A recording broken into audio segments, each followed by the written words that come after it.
They burned the scientists. But that was the least insane thing that happened in this week's Stuart Fails to Save the Universe. Between Bernadette's cameo from hell, a wink at the actor's strike, and enough hidden Big Bang Theory callbacks to make us overthink for hours. Plus Bert finally getting his rock-powered hero moment, this episode is peak Stuart. But the ending? It's setting up something big. Here's everything you missed, let's get into it. Spoiler. Bert is magic. So this episode, they are in a magical wizarding world, and even the comic shop is now a magic shop. Yeah, and it's such a flip from the reality, right? Like, you have a scientist, Bert, who's being burned at the stake. That's one of the opening scenes, and they're chanting around him, burn all scientists, burn all scientists. And I think the hilarious part is that he obviously doesn't think he would have magic. So he's like, it'd be really nice to have some rain right now. And then it starts to rain, and he's so quick to just be like, okay, I'll accept it. Perfect. And immediately just starts to see what he can do with all of this magic. And you would think that somebody in the sciences would be looking for an explanation. What's the reasoning? There's no possible way.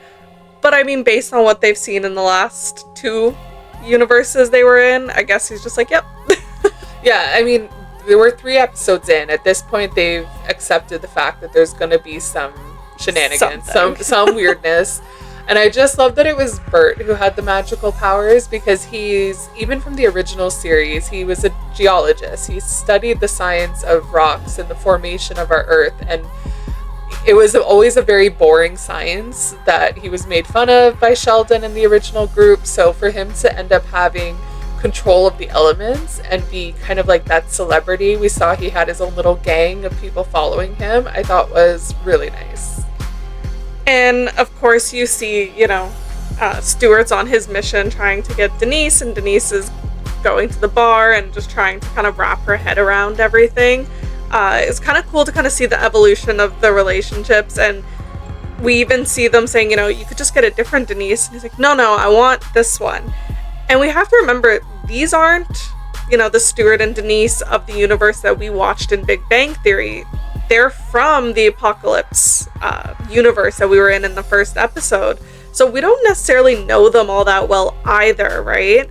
But he's formed an attachment on this one, right? And he wants her, and she's from the second universe, right? So interesting that we're kind of collecting somebody and something from each place. So I do wonder if Bert's still going to be magic in another universe. I hope so. He's one of my favorite characters. He has such a dry personality. It's so fun that he has this extra little power to him. I also thought it was really funny to see Kripke reduced to a penguin. Yeah. Because we even saw a kind of a play on that, like, little man ego kind of issue in the first episode when he was kind of dressed like Napoleon. So now we saw him as like a little penguin. And I love that he plays just a little bit of the villain, like still like kind of the lovable villain, or, just the one that they accept that he's gonna hang out with us anyways, in every episode, especially in this one where he's just watching Bert get burned at the stake, and he's like, yeah, perfect. And I think the part that has every Big Bang Theory fan tuning in every week has to be the cameos. And so far, we've had one every single episode. And when I see them, I'm always thinking, I can't believe they showed us this character so soon. And this one was perfect. It was Bernadette, and she was a literal demon. Yeah.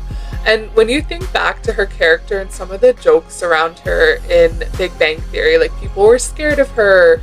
Howard never wanted to get on her bad side. Like, she had kind of a little bit of an anger, a little bit of sharpness to her, despite being this, like, blonde, perky, really sweet voice. I thought it was so funny that they just played into that whole demon aspect. Yeah, and kind of still using that perkiness and that kindness to kind of sneak on by, right? So that they were just like, oh, it's Bernadette. It's no problem. Everything's fine. She needs blood. No big deal. To then being told, like, no, she's a demon. Just kind of, it's a very cool take on it, and also true to her character. All of these so far have been like exaggerations of certain parts of their personalities, right? Like we saw Penny be kind of like very strong, very, you know, pro, like standing up for yourself, and then she's a general, right? And she's leading a resistance. And now we see Bernadette, and she kind of, you know, would be the big boss that was scary at work, or the one that Howard was scared of, or everyone was like, oh, don't get on her bad side, and she's a literal demon here. So you're kind of seeing certain parts of their personalities exaggerated, and I'm excited to see who we'll see in the next one when Stuart's in a mental hospital. Yeah, I think that was such an intriguing end to the episode, and I love that we always get a sneak peek at the next week at the very end. So Stuart's going to be in a mental hospital, and that's a very common sci-fi trope, especially from one of our favorite shows, like all time, Buffy, where it puts the thought into the viewer's mind, like, what if all these antics, all these adventures are just in the mind of the hero, and that they're actually crazy? And I mean, if you were to sit down and explain to somebody, oh, my two friends created this machine that can travel between universes and has, you know, broken the universes and created this error amongst it, yeah, you'd probably lock them up too, right? Like, that's not something you would expect to hear. We saw it when Denise is drinking at the bar. Everyone's like, okay, we need to get some food in you. Like, they think she's crazy as well. And they're in a world with magic. You would think if anyone's going to believe it, it would be them. So we don't know anything about this universe, but we can assume it's probably, you know, surprising to them as well. So given that the next week's episode takes place in a mental institution, who do we think the cameo is going to be? Because so far it's been one a week, right? So do you think we'll see Amy this soon, if at all? Well, I would imagine they're leaving Leonard and Sheldon for the end. I mean, you would think they're going to be the big grand finale. So we still have to see Howard. We still have to see Amy. And the other theme in this show is that every episode they kind of take a stance on some sort of social commentary. So we saw in the last episode, it was like that curated, toxic positivity image. This episode, we actually saw integration of AI through their version of an Alexa, as well as the actors' strike. And it's interesting, again, with the end of this episode showing Stuart in a mental hospital, is this all in the mind of the hero? That's something you see when, you know, you get that episode where they're in a coma or they're in a dream, where you kind of see this inversion of things within their daily life, right? So you see the little Alexa wizard and he's like thinking before he comes up with his answer. And I mean, how many times have you asked ChatGPT a question and it's like, thinking, 1 second. So definitely felt like there are little pieces of our world being put into it.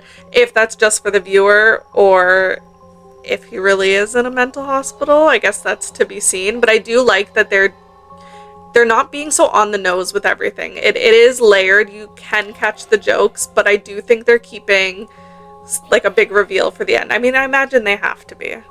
Yeah, and I think it also plays into the whole multiverse theory because there are remnants of our specific worlds throughout.